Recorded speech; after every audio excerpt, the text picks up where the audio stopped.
بسم الله الرحمن الرحيم. فاتحة.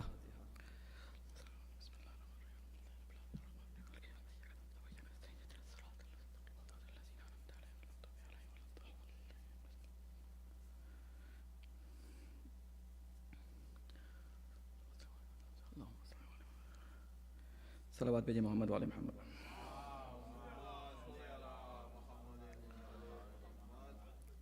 اعوذ باللہ من الشیطان اللعین الرجیم. بسم اللہ الرحمن الرحیم.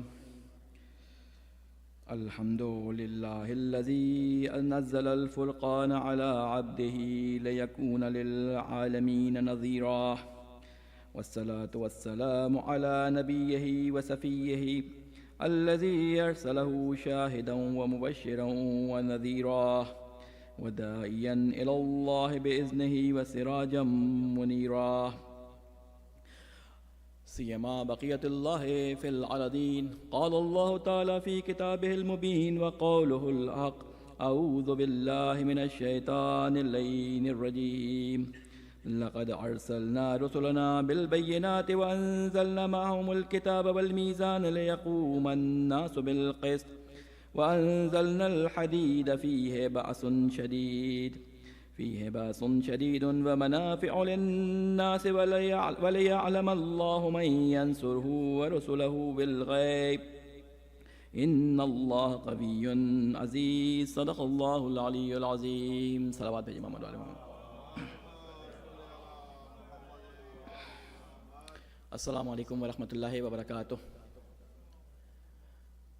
آپ تمام مومنین مومنات کی خدمت میں مولا امام حسین علیہ السلام اور ان کے خاندان پہ ہونے والے ظلم کی تسلیت اور تعزیت پیش کرتا ہوں، اور آپ کی جانب سے اور اپنی جانب سے صاحب اعزا امام زمانہ عدل اللہ تعالی فرجہ الشریف کی خدمت میں ان کے جد امام حسین علیہ السلام کی شہادت اور بیویوں کی اسیری اور ان پہ ہونے والے ظلموں کی تسلیت اور تعزیت پیش کرتا ہوں.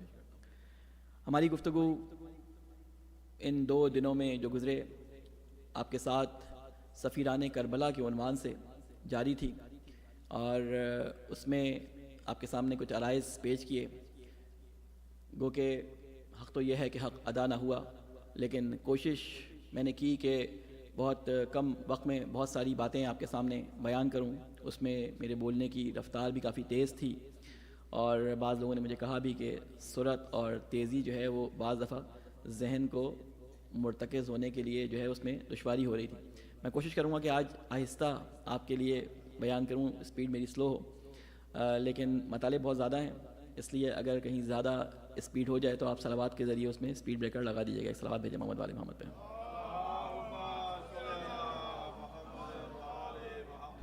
کل میں نے آپ کے سامنے آیت جو سورہ حدید کی تھی، آیت نمبر 25، اس کی تلاوت کی تھی، لیکن ترجمے کی نوبت نہیں آ سکی تھی کیونکہ موضوع سے مربوط تھی. کل وہ مطلب جہاں تک مجھے پہنچانا تھا وہ اس آیت تک نہیں پہنچا تھا، اس لیے اس کا ترجمہ نہیں ہوا. آج میں اس کا ترجمہ کروں گا. اس آیت میں جو اس کا پہلا حصہ اور آخری حصہ ہے وہ زیادہ مورد جو ہے وہ ہمارا مورد نظر ہے. بیچ والا حصہ بھی یعنی ہمارے آئندہ کبھی مجالس ہوئی تو اس میں بیان کرنے کا ہے، لیکن ابھی فی الحال جو میرے مورد نظر ہے وہ اس آیت کا شروع کا تکڑا اور آخری کا حصہ ہے. اللہ تعالیٰ اس میں ارشاد فرما رہا ہے، لقد ارسلنا رسولنا بالبینات، کہ یقیناً ہم نے رسولوں کو کھلی ہوئی دلیلوں معجزوں کے ساتھ بھیجا، اور ان کے ساتھ کتاب، ٹھیک ہے، یعنی میزان نازل کی تاکہ لوگ عدل و انصاف پر قائم ہوں. اور ہم نے لوہا نازل کیا جس میں بڑی قوت ہے اور لوگوں کے لیے فائدے بھی ہیں، تاکہ اللہ دیکھے کہ کون دیکھے بغیر اس کی اور اس کے رسولوں کی مدد کرتا ہے. یہ جملہ میرے جو اس وقت مورد نظر ہے آج کی گفتگو میں، انشاءاللہ اس کے تحت ہماری گفتگو ہوگی. تو اللہ تعالیٰ کیا فرماتا ہے کہ تاکہ وہ دیکھے، وَلَيَعْلَمَ اللَّهُ مَن يَنصُرُهُ وَرُسُلَهُ بِالْغَيْبِ إِنَّ اللَّهَ قَوِيٌّ عَزِيزٌ، کہ اللہ تعالیٰ دیکھے کہ کون جو ہے وہ بغیر دیکھے اس کے اور اس کے رسولوں کی مدد کرتا ہے. بے شک اللہ بڑا طاقتور اور زبردست ہے. یہ آیت ہمیں 2 چیزوں کی طرف توجہ دلا رہی ہے جو ہمارے موضوع سے متعلق ہیں.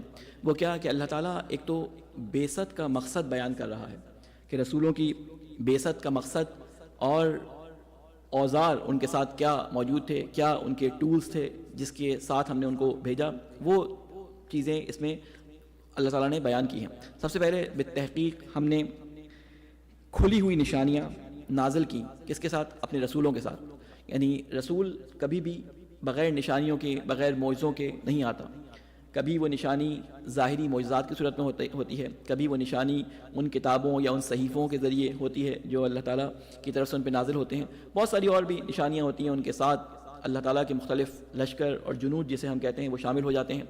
تو یہ نشانیاں اللہ تعالیٰ اپنے رسولوں کے ساتھ بھیجتا ہے اور فرماتا ہے تاکہ یہ کام کیوں ہو, یہ اس لیے ہو کہ اللہ تعالیٰ کے حکم سے اور اس کتاب کی جو ہے روشنی میں وہ لوگ عدل و انصاف کو قائم کر سکیں, یعنی عدل و انصاف پر قائم ہوں اور قائم کر سکیں. یعنی جو لفظ میزان آیا ہے, میں آپ کو بس ایک تھوڑا سا ادبی یہاں پہ ایک نقطہ ہے اس کو آپ کے سامنے واضح کر دوں کہ یہاں پہ لفظ آیا وَأَنزَلْنَا مَعَهُمُ الْكِتَابَ وَالْمِيزَانَ. بعض لوگ ترجمہ یوں کرتے ہیں اور ہم نے نازل کیا ان کے ساتھ کتاب کو اور میزان کو. واو عربی زبان میں ہمیشہ اور کے معنی میں نہیں آتا. واو کے کئی معنی ہوتے ہیں. واو حالیہ ہوتا ہے, حال کو بیان کر رہا ہوتا ہے, ٹھیک ہے نا. وہم راکعون جیسے کہا ہے نا کہ وہ نماز پڑھتے ہیں اور رکوع کرتے ہیں. وہم راکعون, واو حالیہ یعنی اس حال میں کہ وہ جو ہے وہ رکوع میں, زکوٰۃ دیتے ہیں اس حال میں کہ وہ رکوع میں. یہ واو وہاں پہ بھی واو حالیہ ہے. اور جیسے یہاں پہ آیا کہ وَأَنزَلْنَا مَعَهُمُ الْكِتَابَ وَالْمِيزَانَ, اور ہم نے نازل کی ان کے ساتھ کتاب یعنی میزان, ٹھیک ہے. یعنی کے معنی میں بھی یہ واو استعمال ہوتا ہے, اور کے معنی بھی کر سکتے ہیں, لیکن یعنی کے معنی میں اگر مفسرین کی آپ وہ گفتگو دیکھیں تو زیادہ بہتر معنی ہوتے ہیں کہ یعنی ہم نے کیا نازل کیا, کتاب نازل کی, یعنی جو کہ میزان ہے. میزان کہتے ہیں ترازو کو, ترازو یعنی ناپنے کا آلہ. ترازو آپ اردو زبان میں سمجھتے ہیں, یعنی کسی چیز کو ناپنے کے لیے جو آلہ یا پریس استعمال ہوتا ہے اس کو ہم عربی میں میزان کہتے ہیں اور اردو میں ترازو کہتے ہیں. لیکن ہمارا خیر بہرحال ترازو سے جو ذہن میں ایک منظر آتا ہے وہ دو پلڑے والا جو ہے وہ ترازو آتا ہے. لیکن اب ڈیجیٹل ترازو ہو گئے ہیں بہت عجب قسم کے, کہ انسان جو ہے وہ جب کہیں جاتا ہے تو جاتے وقت وہ وزن ہو جاتا ہے, اور غلطی سے چھپا کے لے جا رہا ہو تو جاتے وقت جو وزن ہوتا ہے اسی وہیں پہ بیل بچ جاتی ہے کہ کوئی ایکسٹرا چیز کے ساتھ جا رہی ہے. تو وہ ترازو بڑے عجیب قسم کے آ گئے. بہرحال تو کہنے کا مقصد یہ کہ اللہ تعالیٰ نے یہ کتاب اور یہ جو ہے قسط اور عدل قائم کرنے کے لیے کتاب نازل کیا. میں بیچ کے حصے کو 2 منٹ کے لیے اسکپ کر رہا ہوں, ترجمہ کر چکا ہوں. آخری حصے میں اللہ تعالیٰ نے یہ بیان فرمایا ہے کہ ہم اس سے کیا دیکھنا چاہتے ہیں. ہم اس سے دیکھنا یہ چاہتے ہیں کہ ہمیں جو لوگ نہیں دیکھ سکتے, یعنی ہمیں کوئی بھی نہیں دیکھ سکتا, یعنی جنہوں نے ہمیں اور ہمارے رسولوں کو نہیں دیکھا. ہمیں سے مراد یہ کہ ہمارے رسولوں کو نہیں دیکھا, یعنی وقت گزر گیا, کتاب رہ گئی, رسول نہیں موجود. جنہوں نے کتاب کو نہیں دیکھا یا اگر دیکھا بھی ہے تو انہوں نے جو ہے علم غیب کی بنیاد پر, جو رسول کی زبان سے بات نکلی ہے اس کی بنیاد پر کام کیا ہے, اس کی بنیاد پہ اپنے اللہ اور اس کے رسول کی مدد کی ہے. یعنی بجائے اس کے کہ اس کو پتا ہو کہ یہ پیچھے ہمارے سپورٹ پہ کوئی چیز موجود ہے, صرف اس کو یہ بتایا گیا کہ موجود ہے لیکن نظر نہیں آ رہا, تو اس بنیاد پر اس نے کیا کیا ہو, اللہ اور اس کے رسول کی مدد کی ہو. تو اللہ تعالیٰ کہتا ہے مجھے ان لوگوں کو جانچنا اور پرکھنا ہے. ہمارا موضوع آپ کے ذہن میں رہنا چاہیے کیا تھا, سفیران کربلا. اور اس کی میں نے پوری ایک تاریخ آپ کے سامنے بیان کی کہ سفیران کربلا ہر وہ شخص جو اپنے آپ کو محب دین, اللہ تعالیٰ کا جسے کہتے ہیں کہ محبت کرنے والا, رسول سے محبت کرنے والا, امام حسین سے محبت کرنے والا, یا جو بھی اس کے ذہن میں دین کی تعریف ہے وہ کہتا ہے, تو ہر کوئی سفیر ہے اس دین کو پہنچانے کے لیے اگلے بندے تک. اور رسول اکرم نے یہ ذمہ داری صرف علماء پہ نہیں ڈالی تھی, صرف ائمہ پہ نہیں ڈالی تھی, بلکہ کیا کہا تھا, پورا ایک 23 سالہ جو ان کا ایک ٹینیور تھا رسول اکرم صلی اللہ علیہ وسلم کا, جس میں انہوں نے دین کی تعلیمات پہنچائی تھی,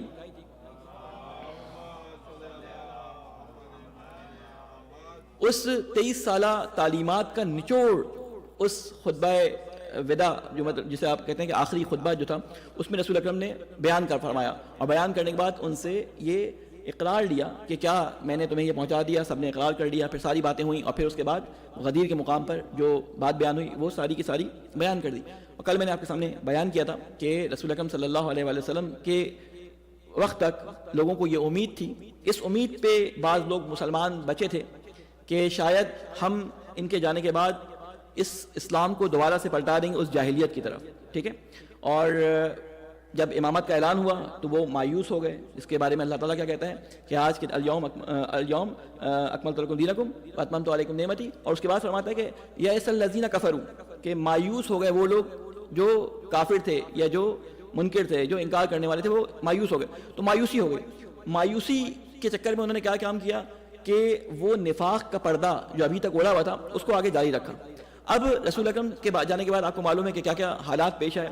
بڑی مشکل سے وہ امت کہ جس کو رسول اکرم صلی اللہ علیہ وسلم نے اپنے خون جگر دے کے، اپنے اصحاب کا خون دے کر جو ہے وہ ایک امت کا ڈھانچہ تیار کیا تھا، ایک ہارڈ ویئر انسٹال کیا تھا مدینہ کے اندر، اور اس سے تمام جگہوں پہ فیض پہنچ رہا تھا. بڑی مشکل سے 25 سال امام علی علیہ السلام نے بڑی برداشت کرتے ہوئے، بہت ساری چیزوں کو دیکھتے ہوئے، جسے کہتے ہیں نا کہ اس کو آنکھیں بند کی، اس پہ اغماس سے کام لیا، یعنی دیکھتے تھے یہ کام غلط ہو رہا ہے، لیکن اس کے مقابلے میں امام علی علیہ السلام نے کچھ نہیں کیا. اور مولا علی اس بارے میں فرماتے ہیں، نہج البلاغہ میں خطبہ ہے، کہ یہ زمانہ میں نے ایسے گزارا تھا جیسے میری آنکھ میں کانٹا ہو اور میرے گلے میں ہڈی ہو. آپ سوچیں کہ کتنا سخت ہو. اگر آپ کے گلے میں کبھی آپ نے مچھلی کھانے کی پریکٹس نہ ہو اور آپ کانٹے والی مچھلی کھا لیں اور ایک کانٹا آپ کے حلق میں صرف آپ کو محسوس ہو کے اٹکا ہو، آپ مسلسل اپنے حلق میں کوئی نہ کوئی چیز ڈال کے اس کو نکالنے کی کوشش کرتے ہیں کہ وہ کسی طرح نکل جائے، تکلیف دیتا رہتا ہے آپ کو. اور کبھی آنکھ میں ایک بال بھی چلا جائے ایکسٹرا، کوئی ایسا باہر سے ذرہ اٹھ کے کوئی چلا جائے، تو آپ کی آنکھ میں کیا تکلیف ہوتی ہے. آپ مسلسل آنکھ کو دھونے کی کوشش، نکالنے کی اس چیز کو کوشش کرتے ہیں. تو مولا علی علیہ السلام اس تشبیہ سے استفادہ کرتے ہوئے کہہ رہے ہیں کہ گویا ایسا تھا کہ میری آنکھ میں کانٹا اور میرے حلق میں ہڈی تھی، اس طرح میں نے برداشت کی. یعنی 25 سال مولا علی علیہ السلام نے خاموشی اختیار کی. یعنی وہ ذوالفقار جس نے کفر کے خلاف، ٹھیک ہے نا، ان کے خون سے اپنے آپ کو سیراب کیا تھا، وہ ذوالفقار 25 سال نیام میں رہی. 25 سال مولا علی نے کسی جنگ میں شرکت نہیں کی، 25 سال تک. لیکن ایک موقع پہ مولا علی کی تلوار نکلی، ایک موقع پہ مولا علی کی تلوار نکلی. کسی کے ذہن میں ہے وہ ایک موقع کیا تھا؟ بزرگان میں سے کسی کے ذہن میں ہے؟ میں خود بیان کر دیتا ہوں. مولا علی نے خلافت اولا کا زمانہ تھا، ایک شخص کو انہوں نے بھیجا اطراف مدینہ سے زکوٰۃ جمع کرنے کے لیے، زکوٰۃ اور صدقات جمع کرنے کے لیے بھیجا. اور جب وہ صدقات جمع کر کے آیا تو وہاں سے وہ اپنے ساتھ ایک چھوٹا سا بت لے کے آ گیا. مولا علیہ السلام کو اس کی اطلاع مل گئی. مولا کو یہ پتہ چلا، مولا نے ذوالفقار اٹھائی. 25 سال تک یہ ذوالفقار نیام میں تھی. اب یہ بیچ میں کس وقت کا واقعہ ہے؟ خلافت یعنی ابتدائی زمانے کا ہی واقعہ ہے. مولا نے تلوار اٹھائی، اس کے پاس گئے، پروف دیکھ لیا، اس کی گردن اڑا دی. خلیفہ کو پتہ چلا کہ خلیفہ کا ایلچی، خلیفہ کا جو زکوٰۃ جمع کرنے والا تھا، اس کو جو ہے علی نے قتل کر دیا. اب وہ اپنے جو خاص دستے راز تھے ان کو انہوں نے بھیجا، خالد بن ولید کو بھیجا کہ جاؤ پوچھو علی نے یہ کام کیوں کیا. خالد آیا، اس نے مولا علی سے پوچھا یہ آپ نے کیا کیا؟ مولا نے بڑے سکون سے جواب دیا، بت پوج رہا تھا، تم سے مطلب. اور یہ کہہ کے وہاں سے آ گیا. اب خالد کی بھی ہمت نہیں ہوئی آگے کہ کیا کرے. اور جب جا کے بتایا، کسی نے پھر دوبارہ پلٹ کے پوچھا نہیں. آپ کو معلوم ہے کہ شرک اور بت پرستی کے خلاف ہی تو اسلام شروع ہوا تھا. اس بت پرستی کو مٹانے کے لیے تو اسلام شروع ہوا تھا. یعنی اس کفر کو مٹانے کے لیے رسول اکرم صلی اللہ علیہ وسلم نے اتنی اذیتیں برداشت کی تھی. تو مولا علی نہیں چاہتے تھے کہ اسلام میں نفاق بے شک آ جائے لیکن کفر پلٹ کے نہ آئے. یہی وجہ تھی. اگر ہم، آپ کو یاد ہوگا کہ میں نے کل یا پرسوں بیان کیا تھا کہ جب امام سجاد علیہ السلام نے خطبہ دیا ہے،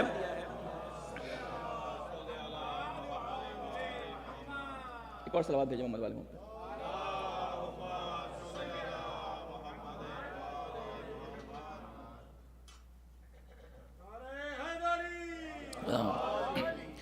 جب یزید نے وہ کفریہ اشعار پڑھے جو میں نے آپ کے سامنے بیان کیے تھے، میں نے بس تھوڑے سے بیان کیے تھے، تو اس موقع پر مولا زین العابدین اور بی بی زینب سلام اللہ علیہا، بی بی ام کلثوم نے یعنی 2 ٹوک ایسے خطبے کہے تھے کہ انتم الطلقاء، کہ تم ہمارے نانا کے آزاد کردہ، ہمارے نانا نے تمہارے ساتھ یہ کیا، تمہارے بخشا، تمہارے خون کو معاف کیا.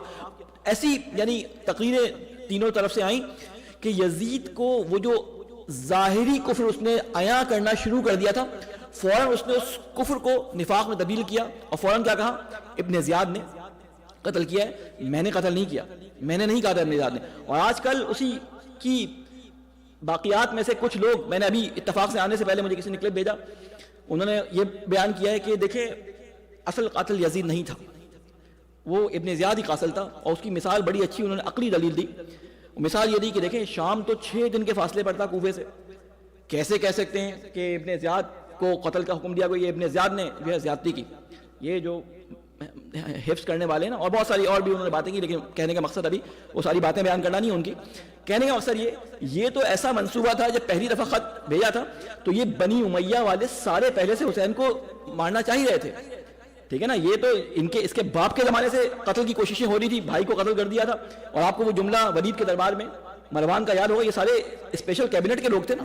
اس نے کہا تھا حسین چلے گئے تو آئیں گے نہیں، ان کا سر قلم کر دے. تو یہ سر قلم کر دے، اس کے اندر اتنی ضرورت تھی خود سے کہے؟ نہیں، یہ ان کی کیبنٹ میں پہلے سے طے شدہ بات تھی کہ حسین کا سر قلم کرنا ہے. اور پھر جب یہ اطلاع ابن زیاد نے مدینے پہنچوائی ہے، اس وقت تک یہ ولید خلیفہ نہیں تھا، ایک اور شخص عبداللہ بن عاص ابن عاص ایسی کوئی اس کا نام تھا، وہ خلیفہ تھا. جب اس کو پتا چلا تو پہلے تو اس نے جو ہے وہ سنا، اور پھر اس کے بعد کہا جاؤ تم اعلان کر دو مدینے میں.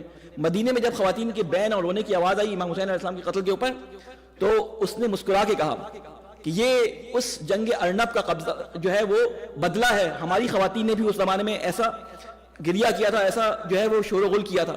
جاہلیت کے زمانے میں بنی ہاشم کے ساتھ ان کی کوئی جنگ ہوئی ہوگی، تو اس کو یعنی ان کے دلوں میں اتنا کینہ تھا کہ جگہ جگہ، ایک جگہ ابن زیاد نے کہا کہ یہ بدر والوں کا بدلہ ہے. یزید نے کھلم کھلا کہا کہ اگر بدر والے اور احد والے آتے تو میرے ہاتھوں کو چوم کے یہ کہتے یزید تیرے ہاتھ جو ہے وہ اللہ ان کو سلامت رکھے، تو نے ہمارا بدلہ لے لیا. یہ اس نے اپنے اشعار میں کہا ہے، میں نے پورے اشعار آپ کے سامنے نہیں پڑھے تھے. تو کہنے کا مقصد یہ تو ایسا پلان تھا کہ جو اگر تھوڑا سا مطالعہ کسی کا ہو تو اس کو پتہ چل جائے گا کہ یہ سازش پہلے سے بنی ہوئی تھی. تو مولا علی علیہ السلام نے 25 سال اس امت کو کھینچا، اور جب آپ کی ظاہری خلافت کا زمانہ آیا تو آپ ان بگاڑوں کو جو اس عرصے میں ہو چکے تھے سدھارنے میں ہی 4 سال ان کے گزر گئے، اور جنگوں پہ جنگیں ہوئی. اور مولا علی علیہ السلام کے بارے میں رسول اکرم نے یہ فرمایا تھا کہ علی اس فتنے میں مبتلا ہوگا کہ جو مجھے بھی پیش نہیں آیا. اور وہ فتنہ کیا تھا؟ وہ جنگ تھی، وہ جنگیں تھی.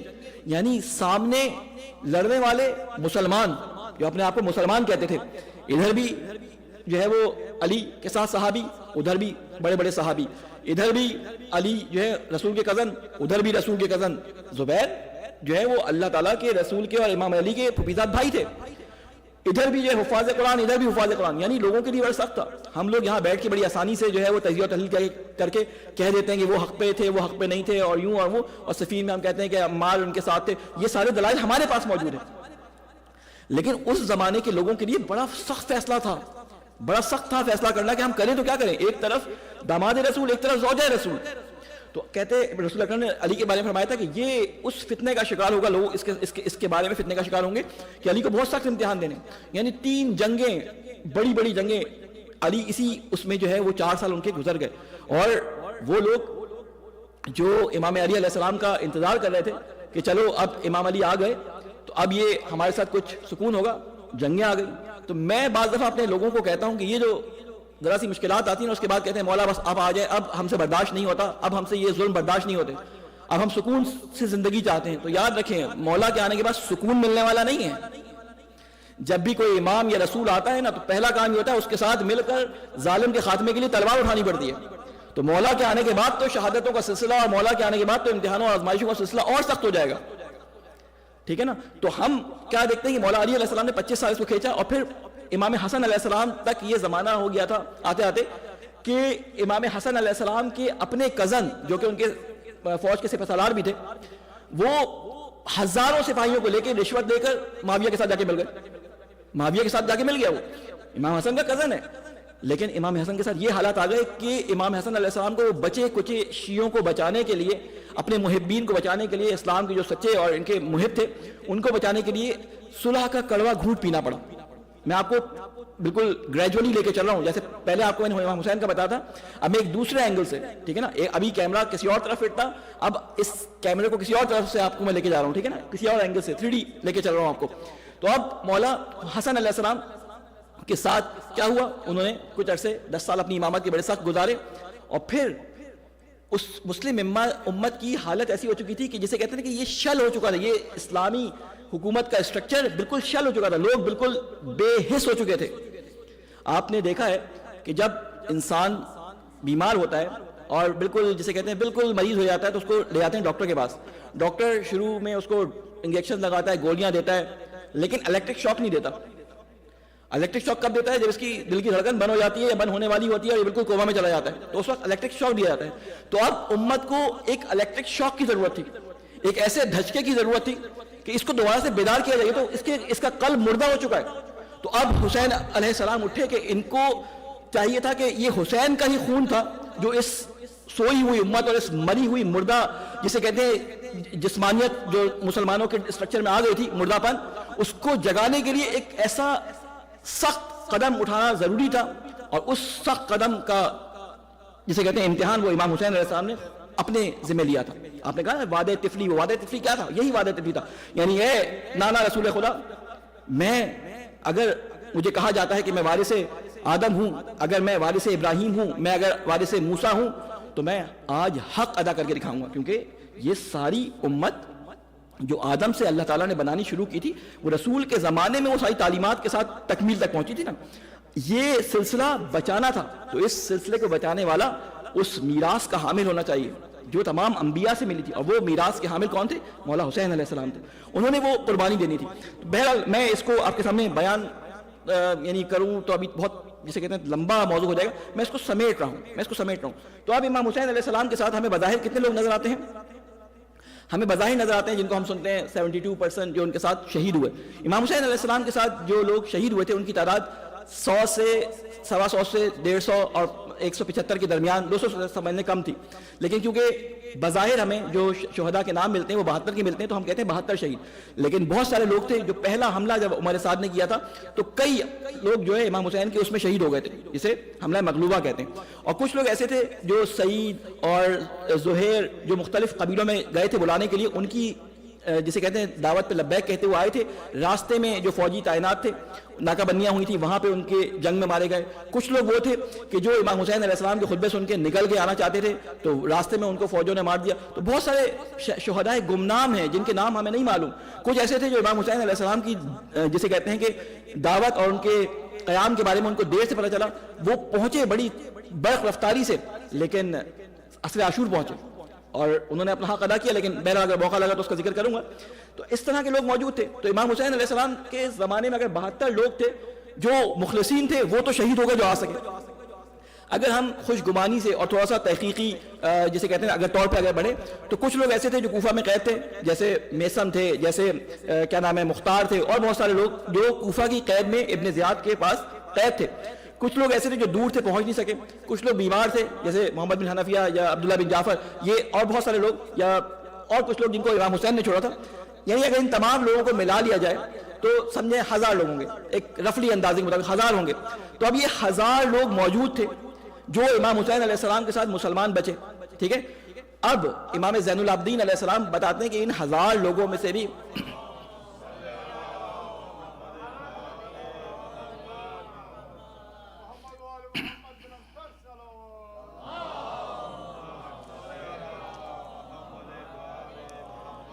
امام صادق سے روایت ہے امام سجاد سے کہ انہوں نے بتایا کہ میرے جو ہے جد سجاد امام سجاد کے ساتھ یعنی مخلصین جو تھے ان کی تعداد 20 تھی.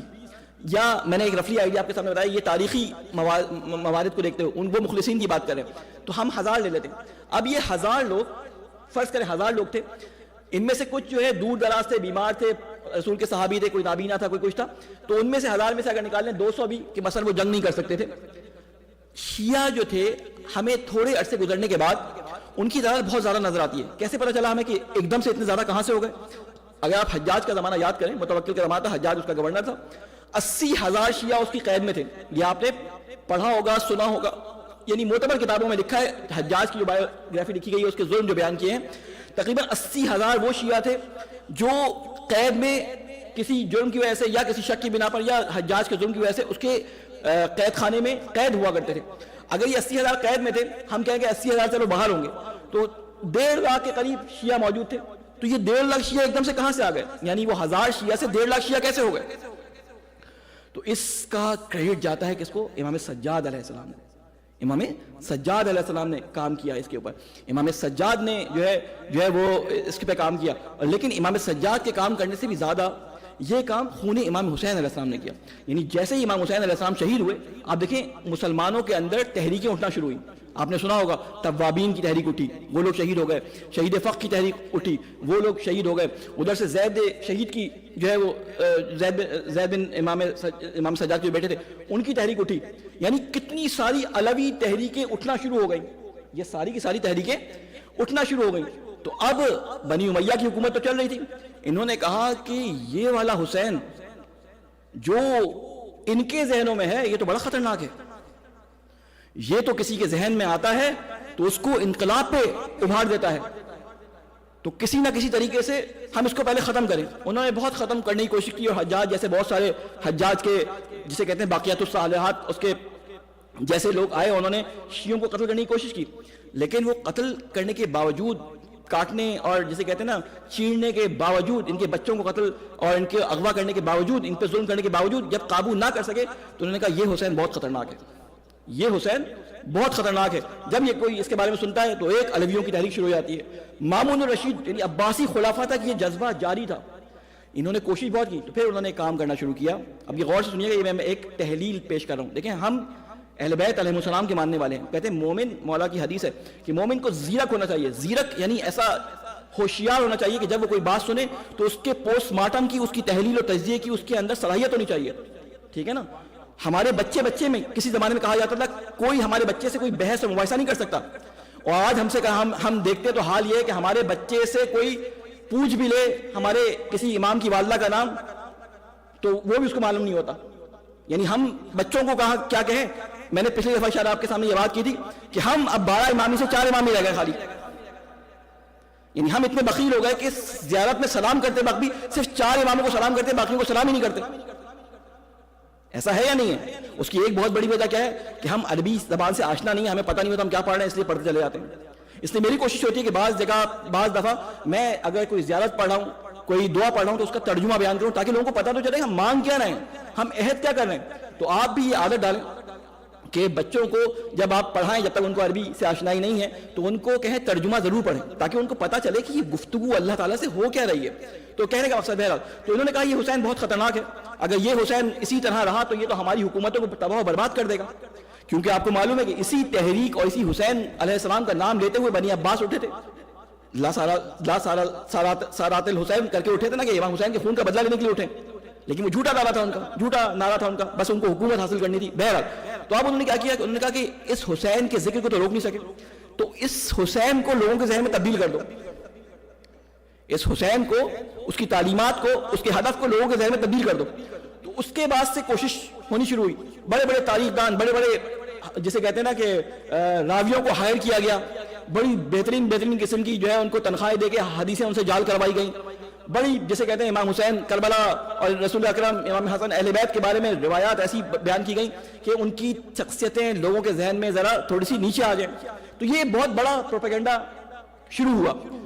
آہستہ آہستہ وقت گزرنے کے ساتھ ساتھ گریجولی ہوا یہ کہ 2 حسین معاشرے میں انٹروڈیوس ہو گئے. ایک حسین وہ والے تھے کہ جن کے ذکر کو سنتے ہی لوگوں کے اندر ایک جوش اور جذبہ پیدا ہوتا تھا، لوگوں کے اندر ایک انقلاب کی روح پیدا ہوتی تھی، لوگوں کے اندر ظلم سے لڑنے کی قوت پیدا ہوتی تھی اور وہ ظالم سے اپنی کمزوری کے باوجود ٹکرائے جایا کرتے تھے. اس کے نتیجے میں ان کی اور ان کی نسلوں کو کاٹ دیا جاتا تھا، لیکن وہ پھر بھی کھڑے ہوتے تھے.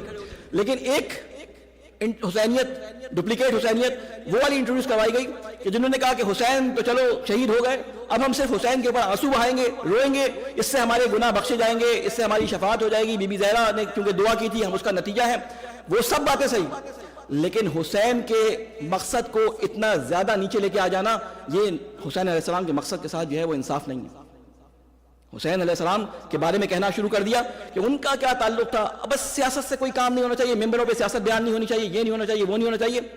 تو پھر مولا امام زمانہ کے لیے بھی آپ جو ہے بڑا سا ایک خانقاہ بنا دیں، لڑنا لڑانا تو ان کو ہے نہیں، آپ نے ان کے ساتھ بیٹھ کے پھونکے مارنی ہے اور سب کچھ دشمن نے وہیں مر جانا ہے. ایسا ہی سوچ کے بیٹھے ہوئے نا ہم لوگ، تو اکثر ہم میں سے یہ سوچ کے بیٹھے ہیں کہ امام زمانہ نے آنا ہے، بس انہوں نے ایک پھونک مارنی ہے، سب راکٹ جو ہے آتے ہوئے پلٹ جائیں گے اور ساری جو ہے وہ سب میرینز جو ہے ان کے ٹارپیڈوز جو ہے خراب ہو جائیں گے، ساری جو سیٹلائٹس ہیں باہر انہوں نے جو ہے وہ کام کرنا چھوڑ دینا ہے. ایسا کچھ بھی نہیں ہونے والا. امام زمانہ نے کوئی پھونکے مار کے یا تعویذ کہیں دبا کے یا فلاں جسے کہتے ہیں کہ فلاں کے ہاتھ پہ جو ہے فلاں تعویذ بنا کے نہیں بھیجنا کہ تمہارے پر گولی اثر نہیں کرے گی. نہیں، ایسا کوئی بھی نہیں ہونے والا. اگر ایسا ہونا ہوتا تو رسول اکرم یہ کام کر چکے ہوتے. رسول اکرم سب کے بڑے ہیں نا, اللہ تعالیٰ یہ والی مدد رسول اکرم کے ساتھ کر چکا ہوتا, آخری نبی تھے, لیکن اللہ نے کہا کہ جب تک سامنے بظاہر اپنے آپ کو محبت کا دعویٰ کرنے والے, اپنی محبت کا دعویٰ کرنے والے موجود ہیں, میں کسی کی مدد نہیں کروں گا. وہ مدد اور معجزے اس وقت ہوا کرتے تھے کہ جب نبی یا امام اکیلا رہ جاتا تھا. نبی حضرت ابراہیم اکیلے تھے, ان کے لیے آگ کو ٹھنڈا کر دیا. موسیٰ اپنی قوم کے ہونے کے باوجود, اتنی بدبخت قوم تھی, وہ موسیٰ کو کیا کہتی تھی, جاؤ اپنے رب سے پوچھو, جاؤ اپنے رب سے پوچھو, یعنی اپنا رب کہنے کو تیار نہیں تھی اللہ تعالیٰ کو. تو ایسی بدبخت کے ساتھ قوم تھی, تو موسیٰ کو وہاں پہ مدد کر دی. رسول اکرم کے ساتھ لوگ موجود تھے, دعوے دار موجود تھے. اب معاملہ معجزات سے ختم ہو گیا. رسول اکرم کو معجزہ قرآن کا کتاب کا دیا گیا. تو اب یہ بات, اب رسول اکرم کو جسے کہتے ہیں کہ جنگ احد کے اندر زخم آئیں گے, تلوار آئے گی, تیر آئیں گے, تو ان کو زخم بھی لگیں گے. ایسا نہیں کہ یہ زخم جو ہے وہ حضرت ابراہیم علیہ السلام کی طرح ہو کہ حضرت ابراہیم چھری چلا رہے ہیں لیکن چھری کے نیچے دمبا آ گیا. اب کوئی دمبا نہیں آنے والا. اب رسول اکرم کے ساتھ کیا ہو گیا, اب سامنے کیونکہ لوگ دعوے دار موجود ہیں, محبت کے مددگار, مدد کے دعویٰ کرنے والے موجود ہیں, تو آپ کوئی مدد نہیں ہوگی. حسین کے گلے پہ خنجر چلے گا لیکن کوئی گوسفند نہیں آئے گا, کوئی معجزہ نہیں ہوگا. حسین سے آگے جنات پوچھیں گے ہم آپ کی مدد کریں, اللہ کے لشکر جو ہے وہ اس کی مدد کے لیے تیار ہیں, لیکن حسین کسی بھی معجزے سے کام نہیں لیں گے. حسین نے پوری اس کربلا کے درمیان کہیں معجزے سے کام نہیں لیا سوائے ایک جگہ کے, وہ میں بیان کروں گا انشاءاللہ اگر موقع لگا تو. کہیں امام حسین نے کسی قسم کا معجزہ نہیں دکھایا. بالکل جو نیچرل چل رہی تھی, اللہ تعالیٰ نے قوانین بنائے تھے, ان کے مطابق امام حسین علیہ السلام نے تمام کاموں کو انجام دیا ہے. کوئی ایسا سپر نیچرل, سپرفیشل کوئی ایسا معجزہ امام حسین علیہ السلام نے وہاں پہ نہیں دکھایا. ورنہ اگر ایک کن کہتے تو کیا فرات کیا کوثر سے پانی آ جاتا. لیکن مولا حسین نے یہ نہیں چاہا. انہوں نے کہا کہ نہیں, اگر انہوں نے پیاسا رکھا ہے تو میں نے اس کا امتحان دینا ہے. تو بہرحال کہنے کا مقصد یہ کہ اب یہ دوسری حسینیت انٹروڈیوس کروائی گئی, اور یہ حسینیت بھی اس حسینیت کے ساتھ جو صحیح حسینیت تھی اس کے ساتھ پروان چڑھتی چلی گئی, اور اس کے اثر ہمیں ہر زمانے میں نظر آتے رہے. ایک طرف وہ حسینیت تھی جو گریہ زاری شفاعت پہ صرف اکتفا کرتی تھی, ایک طرف وہ حسینیت تھی جو گریہ زاری شفاعت کے ساتھ حسین کے مقصد کو آگے بڑھانے میں مددگار تھی. اسی حسینیت آج کے زمانے میں آج کے زمانے میں مثال دوں, اسی حسینیت کی مجالس کو برپا کرنے والوں نے شیخ زکزاکی کو دیکھ لیں. وہاں پہ جب انہوں نے اسی حسینیت اور اسی عزاداری کو برپا کیا تو لاکھوں لوگوں کو شیعہ کر لیا. اسی حسینیت پہ جو ہے وہ عمل کرنے کی وجہ سے, انہی مجالس کو اور حسین کے مقصد کو بیان کرنے کی وجہ سے ایک علاقے میں جو ہے اللہ کے مددگار پیدا ہو گئے. میں نام نہیں لے رہا کیونکہ حساسیت ہو جاتی ہے بعض لوگوں کو, ہیضہ ہو گیا ناموں کا, تو بہرحال میں نہیں لے رہا. تو اللہ تعالیٰ کے مددگار پیدا ہو گئے, اور دیکھیں انہوں نے کس طرح ظلم اور ظالم کے خلاف کھڑے ہو کے جو ہے اپنے آپ کو, یعنی پوری کریم ختم ہو گئی لیکن پیچھے نہیں ہٹے. ایک حسینیت وہ والی تھی کہ جس کے بارے میں امام خمینی نے کہا تھا کہ یہ انقلاب برکت ہے کس چیز کی, اس ماہ محرم و سفر کی. ایک انقلاب کا اثر وہ ہو رہا تھا, ایک انقلاب کا اثر کیا ہو رہا تھا کہ بڑے بڑے جسے کہتے ہیں کہ علم بن گئے, بڑے بڑے جسے کہتے ہیں زوجنا کے جو ہے جلوس نکلنے لگے, لیکن ادھر سے کچھ ہوا نہیں. وہ سب چیزیں ضروری ہیں, یہ چیزیں یاد دلاتی ہیں ہمیں امام حسین علیہ السلام کی قربانی کی. یہ علم نشانی ہے مولا ابو الفضل عباس کی, یہ اصل میں مولا ابو الفضل کی نشانی نہیں ہے بلکہ یہ رسول اکرم کی نشانی ہے, لواء الحمد کی نشانی ہے. یعنی رسول اکرم کا طریقہ کار یہ تھا کہ اس سپہ سالار کو وہ پرچم دیا کرتے تھے, یہ رسول کا پرچم تھا جو آپ نے خیبر میں اور خندق میں جو ہے علی کو دیا تھا, وہی پرچم حسین لے کے نکلے تھے. رسول کے علم کو ہی تو بلند کرنا تھا. تو یہ نشانی ہے مولا ابو الفضل عباس کا علم کہ ہمیں پیروی کرنی ہے امام حسین علیہ السلام کے کوس کی, ہمیں پیروی کرنی ہے امام حضرت عباس علیہ السلام کے جسے کہتے ہیں جرت کی. تو یہ ایک حسینیت چل رہی تھی, یہ دوسری حسینیت چل رہی تھی. تو ہمیں پہچاننا ہے کہ کون سی حسینیت میں ہمیں اپنے آپ کو رکھنا ہے. اس کو نام حسینیت دیا جا رہا ہے, ہمیں دیکھنا ہے. اگر ابھی بھی بیداری کہیں پیدا نہیں ہو رہی اور ابھی بھی ہم یہ کہہ رہے ہیں کہ نہیں دعائیں اور تسبیحات اور یہ صرف جلوس اور صرف جو ہے وہ ماتم اور صرف عزاداری اور صرف نمازیں, یہ دونوں چیزیں ساتھ ہونی چاہیے. خالی نہ عزاداری کام کی ہے, خالی نہ نمازیں کام کی ہیں. میں نے آپ سے پہلے دن کہا تھا نا کہ بعض لوگ, اللہ نے دین کو دو چیزوں میں رکھا ہے, ایک فروع دین اور ایک اصول دین اور فروع دین. بعض لوگ اصول دین کے اندر اتنے پکے ہو جاتے ہیں کہ وہ کہتے ہیں بس نماز, روزہ, حج, زکات, عزاداری, صدقہ, خیرات, صلہ رحم, یہ نہیں. بعض لوگ کہتے ہیں نہیں انفاق کرو, عزاداری کرو, یہ کرو, وہ کرو, نماز نہیں بھی پڑھی تو مسئلہ حل نہیں ہے. لیکن آپ کو ایک بات بتاؤں, یہ کوئی دو الگ الگ سسٹم نہیں ہے. حسین کا سسٹم اور اللہ کا سسٹم کوئی علیحدہ الگ سسٹم نہیں ہے. اگر کوئی یہ فرض کرتا ہے کہ وہ امام حسین علیہ السلام کو خوش کر کے, ٹھیک ہے, اللہ کو ناراض کر دے یا اللہ کو خوش کر کے امام حسین علیہ السلام کو ناراض کر دے, تو یہ خیال ہی باطل ہے. حسین چاہتے وہ ہیں جو اللہ چاہتا ہے. یہ دو الگ الگ سسٹم نہیں ہے. شہید متحری اپنی کتاب میں لکھتے ہیں, کہتے ہیں کہ اگر کوئی یہ فرض کرے کہ میں تمام طریقوں سے فروع دین پہ عمل کروں اور مثال کے طور پہ عزاداری کے ذریعے اپنے آپ کو اتنا بلند کر دوں, یہ جملے ہیں, اور سارے عمل انجام دوں, لیکن نماز نہ پڑھوں, اور قیامت میں میری اس ایک نماز نہ پڑھنے کی وجہ سے بی فاطمہ میری سفارش کر دیں گی. کہتے ہیں یہ شرک ہے, شرک. اگر کوئی تصور کر لے کہ اللہ کے حکم کو پامال کر کر وہ آگے جائے گا, نہیں. توحید اماموں کا مقصد تھا, توحید اسلام کو زندہ کرنے کی مین بنیاد تھی. تمام انبیاء کا مقصد کیا تھا؟ توحید. امام حسین علیہ السلام کا آخری جملہ کیا تھا؟ لا معبود سواک, اے اللہ تیرے علاوہ کوئی معبود نہیں. ٹھیک ہے نا. تو یہ توحید ہی تو تھی جس کو بچانے کے لیے علی ہو یا حسن ہو یا امام حسین علیہ السلام ہو, انہوں نے اپنی گردن کٹوائی تھی. یا بعد میں ائمہ علیہ السلام کو اس طرح سے بے دردی سے جو ہے زہر دے کے جو ہے وہ شہید کر دیا گیا. یہ اصل مقصد کیا تھا؟ توحید تھی. تو اصل مقصد کیا ہے کہ ہمیں حسینیت کو دیکھنا ہے. یہ حسینیت عین دین ہے, حسینیت عین توحید ہے. توحید کے بغیر وہ حسینیت نہیں ہے, وہ ڈپلیکیٹ امام حسین ہے جو ہمیں انٹروڈیوس کروا دی گئے, وہ ڈپلیکیٹ ہے. اب بہت ساری چیزیں ان لرن کرنا پڑیں گی. آپ تجزیہ و تحلیل کریں. اب تو پہلے زمانے میں یہ مشکل ہوتا تھا کہ آپ کو کوئی بھی کچھ کہہ کے چلا جاتا تھا, آپ کہتے تھے یار اتنا بڑا امامہ پہن کے آیا ہے, اتنی لمبی, اور جسے کہتے ہیں وہ شیروانی اس نے پہنی بھی ہے, اتنا بہترین برانڈڈ جو ہے اس نے چوغا جو ہے پہنا ہوا ہے, تو اس نے صحیح بات کی ہوگی. نہیں بھائی, یہ جگہ بیٹھنے والے سارے ایک جیسے نہیں ہوتے. وہی حق پہ ہوتا ہے جو اللہ اور اس کے رسول اور اس کے ائمہ علیہ السلام یا اس کے کم از کم رسول کی سیرت کے مطابق بات کرے. جو اس کے خلاف بات کرے وہ چاہے جتنی بڑی, جسے کہتے ہیں نا ٹوپی لگا لے, جتنا بڑا امامہ لگا لے, جتنا بڑا جیسے اتنی شلوار اونچی کر لے, جہاں ہاتھ اوپر باندھ لے, نیچے باندھ لے, ہاتھ کھول لے, اس سے فرق نہیں پڑتا. کرائٹیریا ایک ہے اللہ تعالیٰ کے دین کا, اور وہ کرائٹیریا کیا ہے؟ اللہ کے معیارات کے مطابق دین کی تعلیم ہے. ایک صلوات بھیجے محمد والے محمد, اس کو ٹیسٹ کر لیں. تو بہرحال میں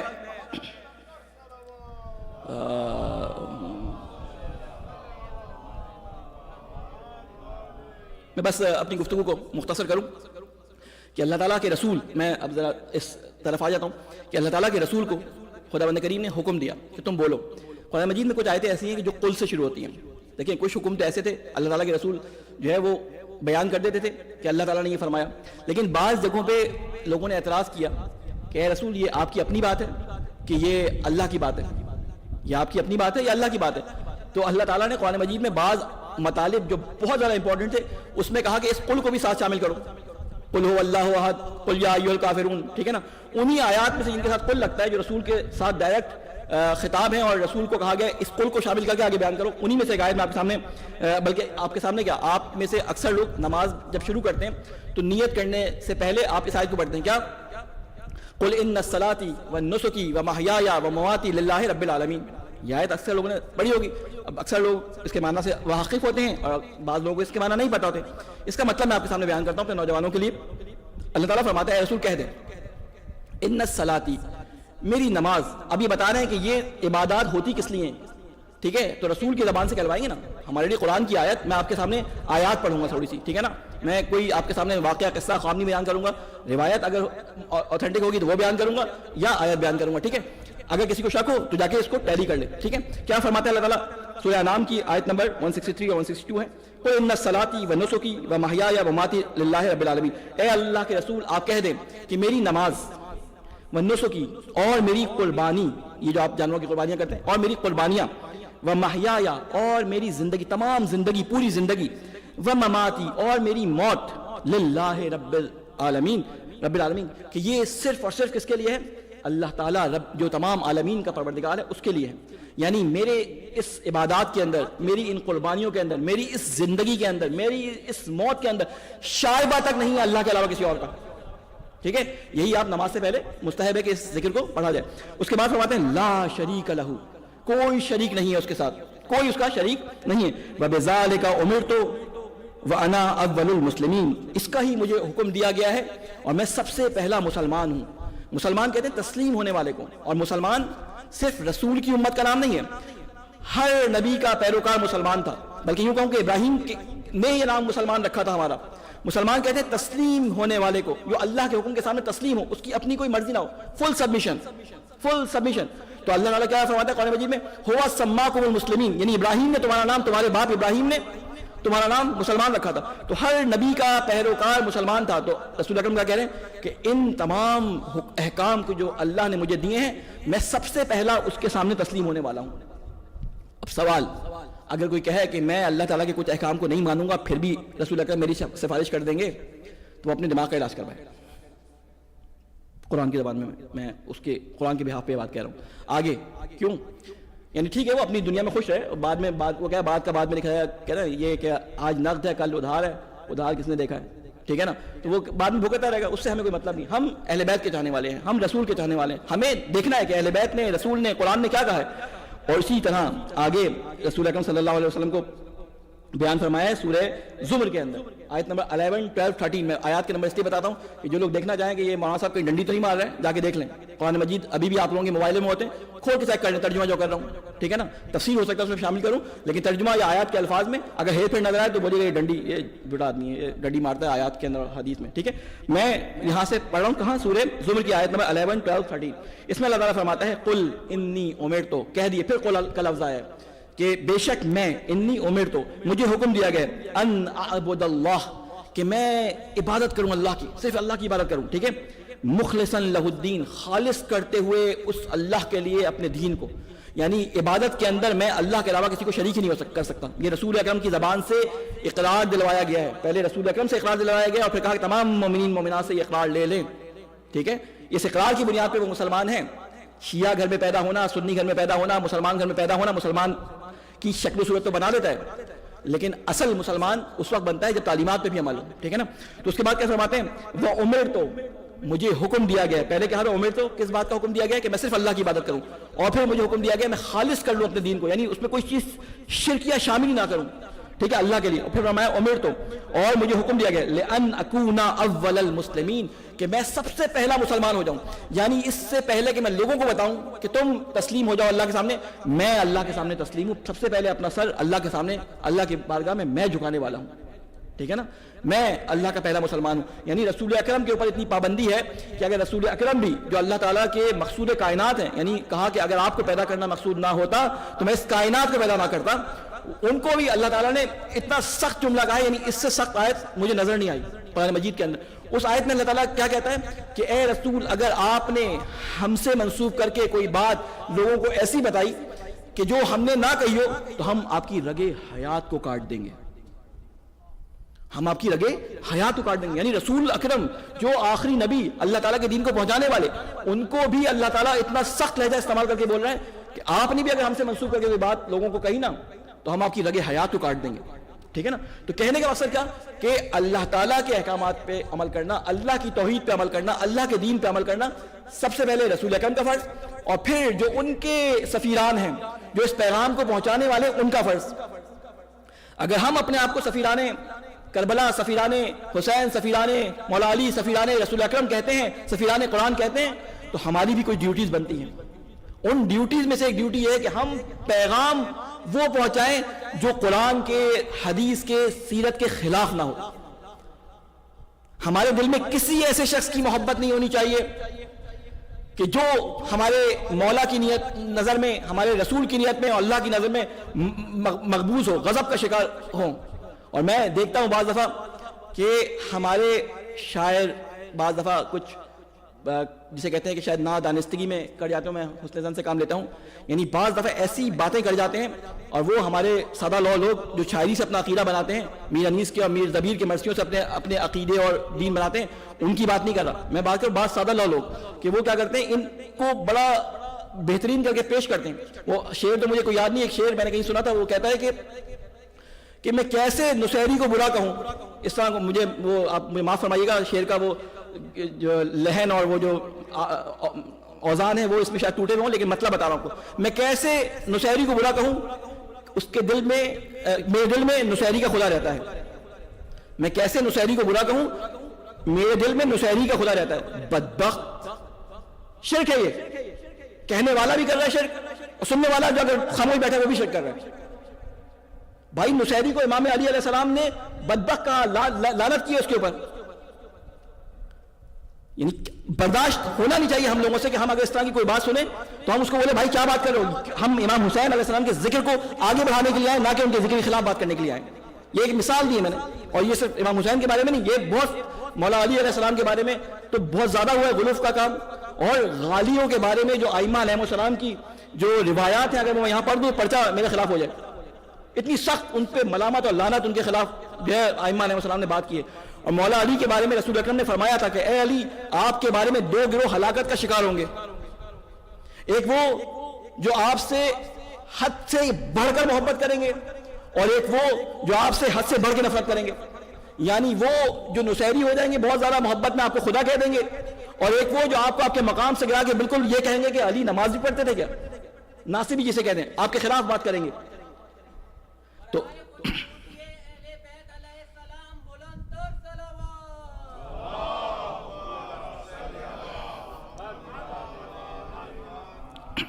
تو بہرحال میں بہت سپیڈ میں آگے آ گیا. میں تھوڑا سا اپنی گفتگو, میرا گلا بھی جو ہے ساتھ بعض دفعہ دینا بند کر دیتا ہے. ایک صلوات بھیجے محمد والے محمد.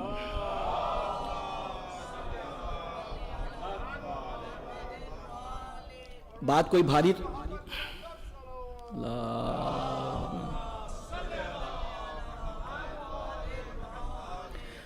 گفتگو زیادہ بھاری تو نہیں ہوگی آپ لوگوں کے لیے؟ ایک اور صلوات بھیجے محمد والے محمد. وہ میرے بچے بعض دفعہ مجھے کہتے ہیں کہ آپ کی شکل اتنی غصے والی کیوں ہوتی ہے. وہ بس کیا کروں, میں جب بولتا ہوں تو میں اندر سے میری آواز آتی ہے, میں کوئی رٹی رٹائی باتیں نہیں کرتا. یہ گفتگو میں کرتا ہوں, میں پوری باڈی لینگویج میری استعمال ہوتی ہے.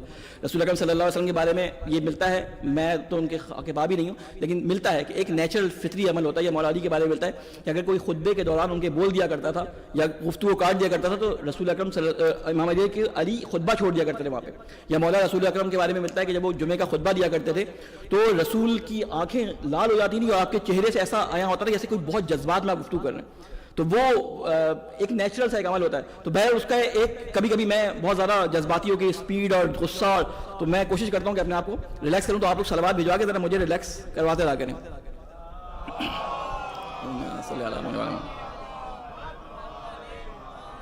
تو اللہ تعالیٰ قرآن مجید میں ہمیں آیات اتنی کھول کے بیان کرتا ہے کہ وہ اگر ہمارے سامنے کوئی حدیث اور کوئی اور پیغام نہ بھی پہنچے تو ہم ان روایات کے ذریعے ان آیات کے ذریعے مجبور ہو جاتے ہیں کہ ہم خود ڈھونڈیں ان حدیثوں کو جو ان کی توضیح میں آئی ہیں. بعض آیات بہت واضح ہوتی ہیں, بعض کے لیے کسی روایت کی ضرورت ہوتی ہے.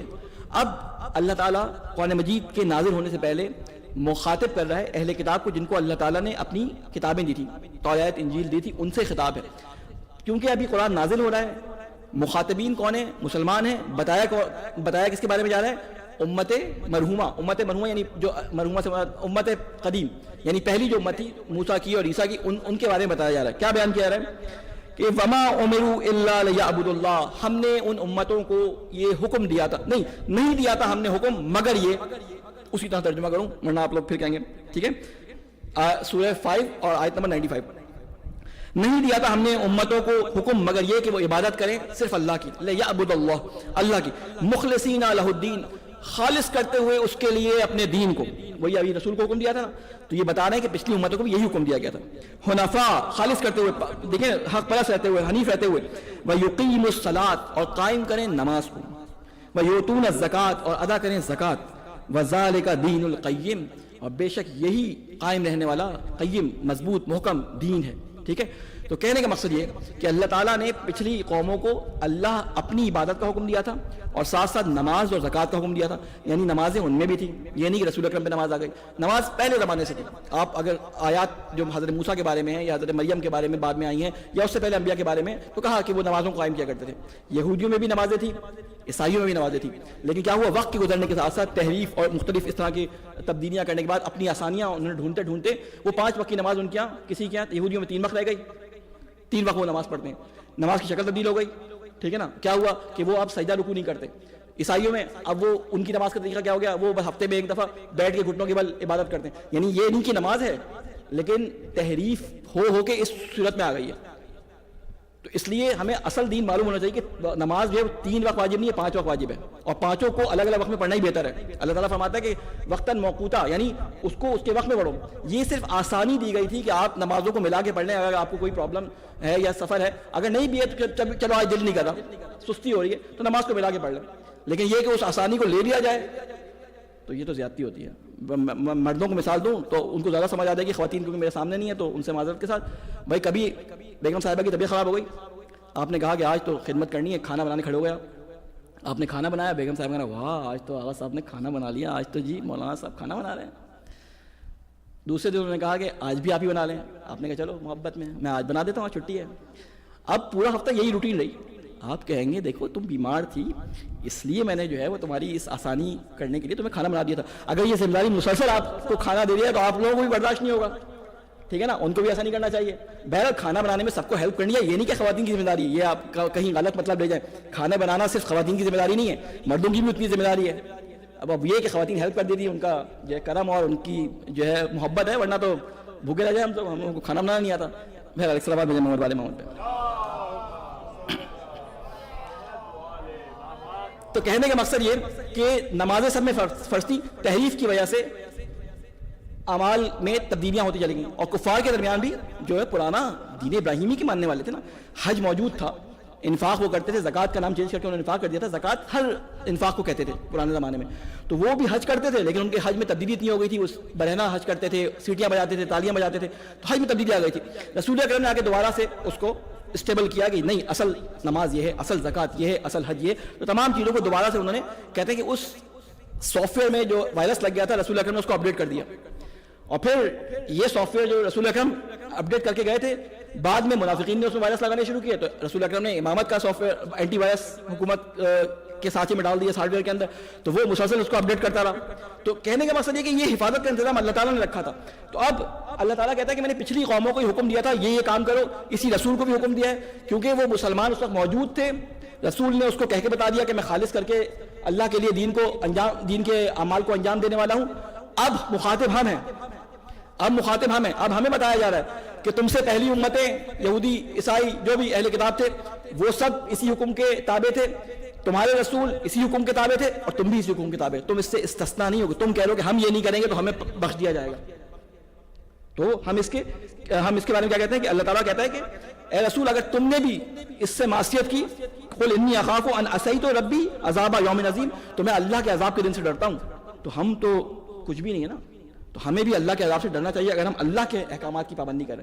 جہاں میں نے پچھلے سال آپ کے ہاں شاید یہ بات کہی تھی, جہاں ہم یہ شبی تابوت, شبی علم اور شبی ذوالجناح بناتے ہیں, وہاں پہ ایک شبی کا ہمیں اور احیا کرنا چاہیے.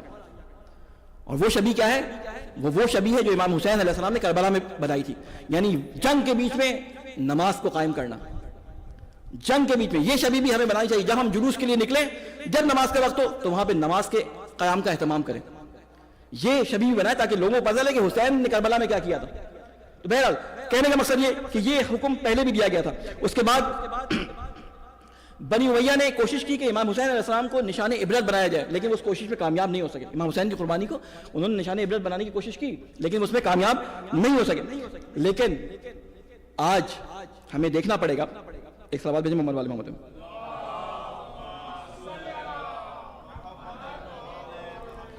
کہ ہمارے درمیان جو رسومات, جو دین, جو مذہب, جو بھی آپ اس کو نام دیں, جو بھی ہم اپنے آپ کو مسلمان کہتے ہوئے انجام دیتے ہیں, ان کو ری چیک کریں, دوبارہ سے ری چیک کریں. اور ری چیک کہاں سے ہوگا؟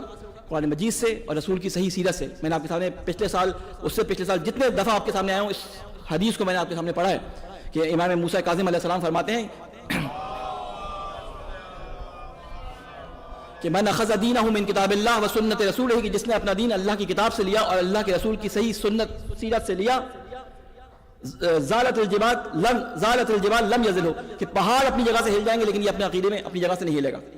اور آگے حدیث نے کیا کہا تھا کہ من اخذ دینہ من افواہ الرجال ردتہ الرجال, کہ جس شخص نے اپنا دین افواہ الرجال, لوگوں کے منہ سے نکلنے والی باتوں سے لیا, لوگ ہی اس کو رد کر دیں گے. آج ٹیکنالوجی کا زمانہ ہے, آج اے آئی کا زمانہ ہے. یہ بچے اب وہ والے بچے نہیں ہیں, یہ جین زی کے بچے آ رہے ہیں. ہم بیبی بومرز, ہم بومرز سے, یا ہمارے جو پچھلی نسل کے جو بچے تھے, ہمارے اماں ابا ہمیں کہتے تھے بس چپ کرو, سوال نہیں کرنا, تو ہم خاموشی سے دبک کے بیٹھ جاتے تھے. آج کل کے بچے کہتے ہیں ابا آپ نہیں بتاتے تو میں چیٹ جی پی ٹی سے پوچھ لوں گا, پھر ادھر ایک دوسرا ابو ہریرہ بیٹھا ہے, وہ ایک نئی روایت گھڑ کے اس کو دے دے گا. تو کوشش کریں کہ ان کو بتائیں کہ اصل سورس کیا ہے, قرآن اور اللہ کے رسول کی سیرت, ائمہ علیہ السلام کی سیرت, ان کی احادیث اور احادیث کے بارے میں، سیرت کے بارے میں کہا ہے اس حدیث میں، احادیث کے بارے میں کہا ہے کہ جب ہماری حدیث تمہارے پاس پہنچے تو اس کو قرآن پہ پرکھو، اگر یہ قرآن کے مطابق ہو اس کو لے لو، اگر یہ قرآن کے مطابق نہ ہو تو اس کو ترک کر دو۔ تو ہمیں اس طبقے سے جس کو ہم عوام الناس کہتے ہیں اس سے نکلنا پڑے گا، کیونکہ ہم اہل بیت علیہ السلام کے ماننے والے ہیں، ہم مولا امیر المومنین علیہ السلام کے ماننے والے ہیں۔ مولا امیر المومنین علیہ السلام فرماتے ہیں کہ لوگوں کی 3 قسمیں ہیں، ایک عالم، ایک طالب علم، اور تیسری قسم کیا ہے، اسے حمج الرعا کہا ہے مولا علی نے۔ حمج الرعا کہتے ہیں کہ گھاس پوس یا وہ مچھر جو گندے پانی کے ہوتے ہیں، اور جب ہوا آتی ہے تو ہوا کے ساتھ آگے چل دیتے ہیں، اسے کہتے ہیں حمج الرعا۔ تو علماء فرماتے ہیں کہ اگر ہم عوام میں ہیں تو فوراً یا تو اپنے آپ کو علماء کی فہرست میں لے جانے کی کوشش کریں یا فوراً طالب علم بن جائے۔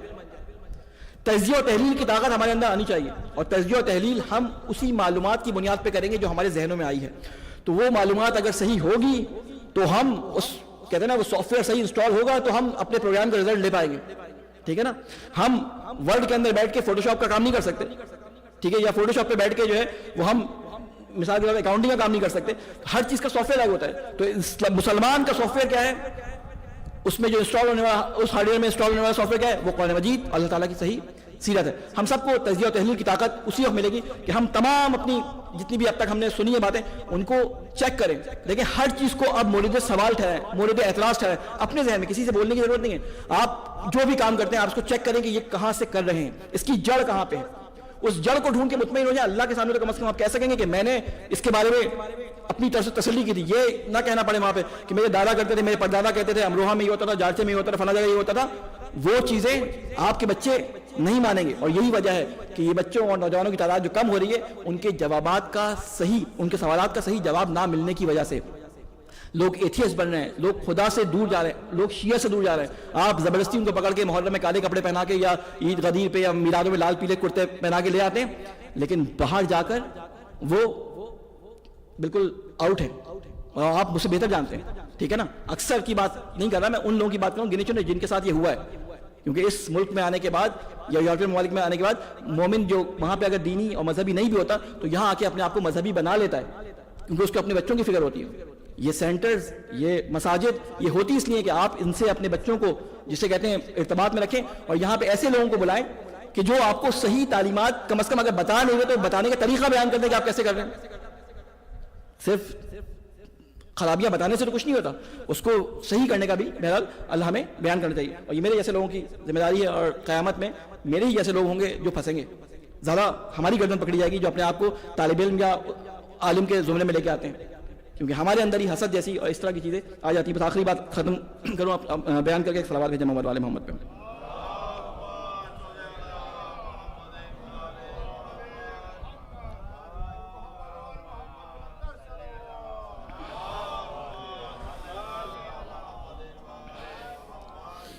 مولا علی علیہ السلام کی ایک روایت آپ کے سامنے بیان کروں کہ کسی نے مولا علی علیہ السلام سے پوچھا کہ اگر میں لا الہ الا اللہ اور محمد الرسول اللہ پڑھ لوں تو کیا میرا دین کامل ہے؟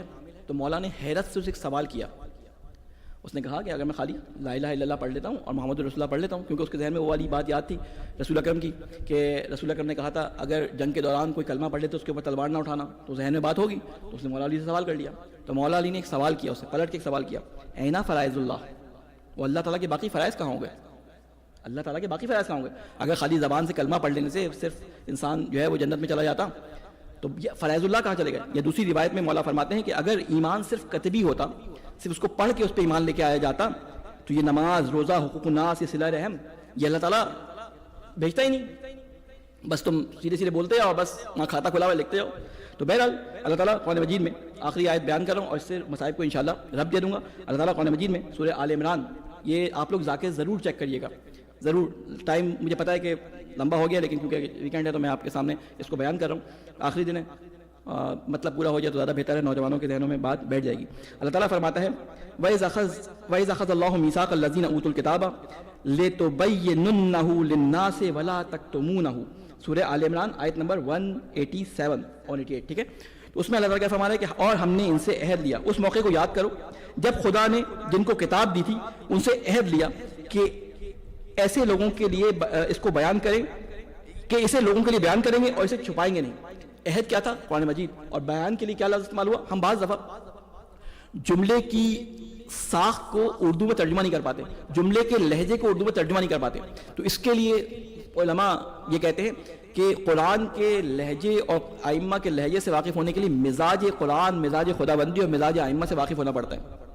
کسی کے گھر میں معذور بچہ ہو نا, اس کو زیادہ اس کا یہ تجربہ ہوتا ہے. بچہ 2 اشارے کرتا ہے, آپ کو سمجھ آیا تھا, لیکن 100 لوگ بیٹھے ہوتے ہیں ان کو سمجھ نہیں آتا. وہ منہ سے اون آ کرتا ہے, آپ کو پتا ہوتا ہے اس کو ابھی پیاس لگی ہے, اس کو بھوک لگی ہے, کیونکہ آپ اس کے مزاج سے واقف ہوتے ہیں. لیکن اگر مزاج سے آشنائی نہ ہو تو ہم بعض دفعہ لہجہ نہیں لا پاتے, پتہ نہیں ہوتا کہ اس کے اندر کیا وہ ہے. لفظ عربی پہنچاتی ہے اس لہجے کو. لفظ آیا لے تو بیننہ, 3 تاکیدیں اس کے اندر آئی. حتمن حتمن حتمن, تمہاری ڈیوٹی کیا ہے, کیا کہ جن سے ہم نے عہد لیا تھا, کتاب دی تھی جن کو, ہمیں کتاب دی گئی نا قرآن, ہم سے بھی یہ عہد ہے. جنہیں ہم نے کتاب دی تھی ان سے یہ وعدہ تھا, یہ میرے جیسے جو یہاں سے بیٹھ کر لوگوں کو کچھ بیان کرتے ہیں, ان کے لیے اللہ تعالیٰ کا حکم ہے, سب کے لیے. اور جو اپنے آپ کو سفیران کربلا یا سفیران حسین یا سفیران رسول کہتے ہیں, ان سب کے لیے یہ واجب حکم ہے. کیا حکم ہے؟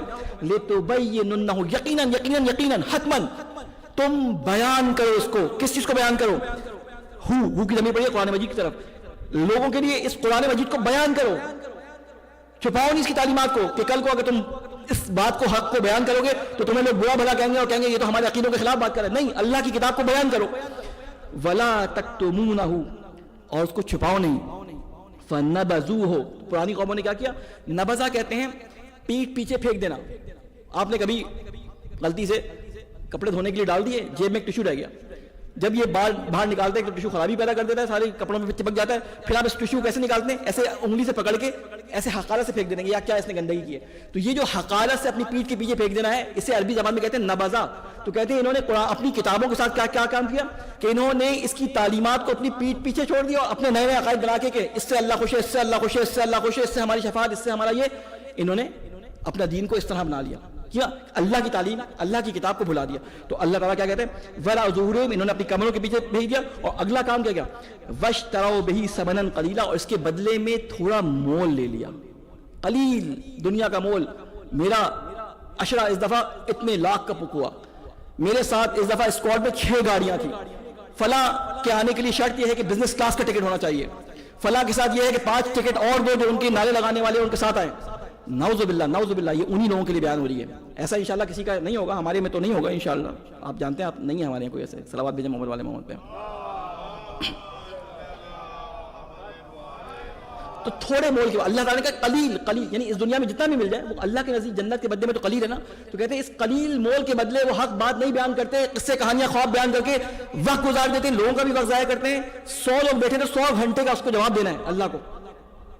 تو بہرحال تو اللہ تعالیٰ کہتے ہیں فَبِئْسَ مَا يَشْتَرُونَ, کتنا ہی برا ہے جو اس نے خرید لیا. عزت تو کما لی, دولت تو کما لی, لیکن بہت ہی برا ہے اللہ کی نظر میں جو اس نے کمایا. کیا کیا کیا کمایا؟ کہ قرآن بیان نہیں کیا اور حق کو چھپایا. ہمیں اللہ تعالیٰ یہ توفیق دے کہ ہم اس جال میں نہ پھنسیں. ہم سب سفیران حسین, سفیران کربلا ہیں. یہ عنوان میں نے رکھا تھا, میں خلاصہ آپ کے سامنے بیان کر دیا. اور بہرحال اس سے زیادہ ہمت نہیں ہے, نہ میرے بولنے میں ہمت ہے. مجھے ایک مجلس اور بھی پڑھنی ہے, ابھی مجھے یاد نہیں تھا, میں بڑی زور زور سے بول دیا. تو اللہ مجھے ہمت دے کہ میں اس کو پڑھ سکوں. ایک سوال بھیجے محمد والے محمد.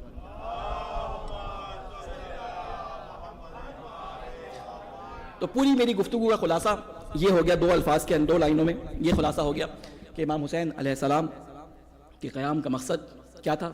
مقصد حسین یہ تھا کہ اللہ تعالیٰ کی طرف ہم سب کی معرفی کریں.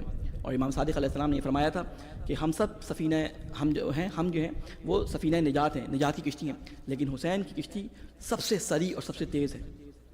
لہٰذا ہم نے دنیا بھر میں دیکھا کہ جہاں جہاں امام حسین علیہ السلام کا ذکر کیا جاتا ہے وہاں پہ شیعہ ہونا شرط نہیں ہے, وہاں پہ مسلمان ہونا بھی شرط نہیں ہے. کسی بھی مذہب سے تعلق رکھتا ہو, جب اس کو حسین کی مظلومیت کا پتہ چلتا ہے تو وہ حسین کے غم میں اس کی آنکھوں میں آنسو آ جاتے ہیں.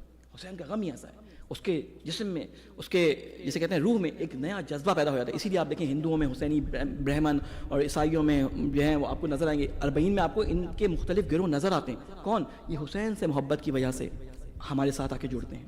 تو حسین کی محبت وہ ایک کامن اور ایک جسے کہتے ہیں کہ مشترکہ جذبہ ہے جو اللہ تعالیٰ کے, جسے کہتے ہیں انسان میں اللہ تعالیٰ نے اس کی فطرت میں رکھا ہے. اور امام حسین نے کیا کیا؟ امام حسین نے لوگوں کو اللہ تک پہنچانے کے لیے اپنے آپ کو قربان کیا. یہ کربلا ہمیں سکھاتی ہے کہ یہ عہد جو امام حسین نے پورا کیا تھا, اور جس وعدہ طفلی کو امام حسین نے پورا کیا تھا، اور ہم جو سفیران کربلا ہیں اس عہد کو پورا کرنے میں ہم امام حسین کے ساتھ دیں۔ امام حسین علیہ السلام کربلا کے میدان میں اپنے ساتھیوں کے ساتھ شہید ہو گئے، اور وہ تمام مظالم آپ کو معلوم ہے کہ اللہ نے حسین کا امتحان کیسے لیا۔ اللہ جب بھی کسی کا امتحان لیتا ہے تو اس چیز سے امتحان لیتا ہے جو اس کو سب سے زیادہ پسند ہوتی ہے۔ حضرت ابراہیم کا امتحان کس سے لیا کہ ابراہیم کو اولاد کی خواہش تھی، بڑھاپے تک اولاد نہیں تھی، بیٹا دیا بڑھاپے میں اور کہا اب اسی بیٹے کی گردن پہ چھری چلاؤ۔ ابراہیم کا امتحان سب سے جسے کہتے ہیں نا سخت امتحان لیا، بیٹے کی گردن پہ چھری چلاؤ۔ حضرت یوسف علیہ السلام پانی سے خوف کھاتے تھے، ان کو کنویں میں ڈلوا دیا۔ حضرت یعقوب جدائی سے اپنے بیٹے کو جدا نہیں کرتے تھے، یوسف کو نہ لے کے جاؤ یہ ہو جائے گا وہ ہو جائے گا، وہی ہوا کہ 20 سال یا کئی سال یوسف کو ان سے جدا کر دیا۔ یعنی اللہ تعالیٰ امتحان وہاں لیتا ہے جہاں پہ انسان کی رغبت زیادہ ہوتی ہے۔ مولا علی علیہ السلام بہت باغیرت تھے، غیرت امام علی علیہ السلام میں اتنی تھی، تکلیف لوگوں کی دیکھ کر مولا سے برداشت نہیں ہوتی تھی۔ کہتے ہیں کہ ایک دفعہ کسی یہودی محلے سے گزر رہے تھے، اس یہودی محلے میں ایک گھر کے اندر ایک عورت کی پٹائی لگائی جا رہی تھی، ایک عورت کو مارا جا رہا تھا۔ مولا علی 3 دن تک انہوں نے کھانا نہیں کھایا، ان کو صحیح سے نیند نہیں آئی۔ مولا سے کسی نے پوچھا مولا آپ کھاتے کیوں نہیں ہیں؟ تو کہا کہ میں نے ایک عورت کو مظلوموں کی طرح پٹتے ہوئے دیکھا تھا تو مجھے 3 دن تک بھوک نہ لگی۔ علی کا امتحان یہ تھا کہ وہ کسی کو پٹتا ہوا نہیں دے سکتے، لیکن سوچے اسی علی کے سامنے اس کی زوجہ کو تماچے مارے گئے، اسی زوجہ کی ہڈیاں پسلیاں جو ہیں وہ دروازے کے پیچھے لا کے توڑ دی گئی۔ اللہ نے امتحان ایسے رکھے ہیں۔ مولا حسین علیہ السلام کے بارے میں بچپن سے آپ سنتے آ رہے ہیں کہ مولا حسین علیہ السلام کو پیاس بہت لگتی تھی۔ مولا حسین بچپن سے پیاس کو بہت مشکل سے برداشت کرتے تھے، اور رسول اکرم سے بھی مولا حسین کا پیاسا رہنا برداشت نہیں تھا۔ بی بی فرماتی ہے کہ بعض دفعہ یہ بچہ جب پیاسا ہوتا تھا تو میرے شکم میں مجھے آواز آتی تھی کہ میں پیاسا تشہد میں پیاسا ہوں۔ امام حسین کی پیاس کا بہت زیادہ خیال رکھا جاتا تھا۔ حضرت عباس ہر وقت مولا حسین کے ساتھ رہتے تھے اپنے بچپن کے، کبھی مولا کو پیاس لگے تو ان کو پانی پہنچا دے، اور یہ ڈیوٹی مولا عباس نے کربلا تک نبھائی ہے، اور اسی پیاس سے مولا حسین علیہ السلام کو امتحان دیا گیا۔ آپ کو معلوم ہے، میں نے پرسوں شاید یہ بیان کیا تھا کہ آخری دن مولا حسین علیہ السلام کی پیاس سے یہ حالت ہو گئی تھی کہ مولا کی آنکھوں کے سامنے اندھیرا تو ان کو کچھ نظر نہ آتا تھا۔ مولا نے اپنا امتحان دے دیا۔ یہ قافلہ لٹا ہوا کربلا سے کوفہ کی طرف چلا گیا۔ کوفہ کے بازار میں پہنچا، بازار میں پہنچنے کے بعد یہ حکم دیا گیا کہ کاروان کو دربار کے باہر ٹھہرایا جائے۔ ارے ظلم یہ کیا گیا، ارے یہ بھوکا پیاسا قافلہ دھوپ میں کھڑا ہے۔ دربار کے لوگوں نے یہ حکم دیا کہ جب تک آئینہ بندی نہیں ہوگی اس قافلے کو وارد کوفہ نہ کیا جائے گا، وارد اس کے دربار میں لے کے نہ جایا جائے گا۔ اس کو باہر کھڑا رکھا گیا اور ان لوگوں کو دھوپ پہ رکھا گیا۔ لوگ کھاتے تھے پیتے تھے، ان کے کھانے کی خوشبو بچوں کے دہان میں ناکوں میں جاتی تھی، ان کو اذیت ہوتی تھی، لیکن یہ اس وقت خاموش رہے۔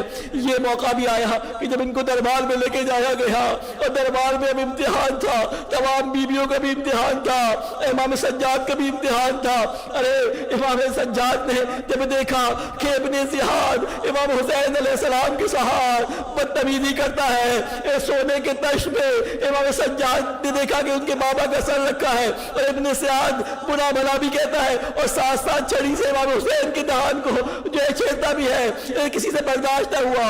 ایک صحابی رسول وہاں بیٹھے تھے، زید بن ارقم ایک دم سے کھڑے ہو گئے اور کہتے ہیں ابن زیاد ارے تجھ پہ اللہ کی لعنت ہو، میں نے انہی لبوں پر رسول کو بوسہ لیتے دیکھا ہے۔ کئی لوگوں نے وہاں پہ اعتراض کیا، ارے بیویوں سے بھی رہا نہ گیا۔ ایک دفعہ ابن زیاد نے بیویوں کی طرف نگاہ کی، بی بی زینب کی طرف جب نگاہ پڑی، ایک غرور میں ایک تکبر سے کھڑی ہوئی اس کو خاتون نظر آئی جو اتنی زیادہ بصیری کے باوجود بڑے وقار کے ساتھ کھڑی